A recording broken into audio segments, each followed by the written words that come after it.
আপনারা যারা নাকি এই কাজগুলা করে থাকেন, আপনারা মনে রাখেন কোনোদিনও কন্টেন্ট মনিটাইজেশন বেটা পাবেন না। কারণটা কি জানেন?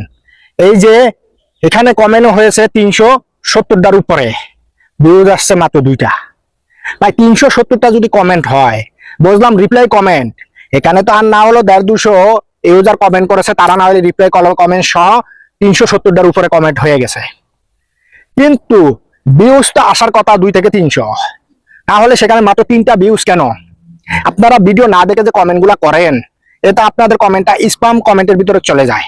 আপনারা মনে রাখেন, যতই চালাকি আপনারা করেন না কেন, কোনো দিনও কন্টেন্ট মনিটাইজেশন বেটা আপনারা পাবেন না। এই কথাটা আপনারা কাগজে কলমে লিখে রাখেন।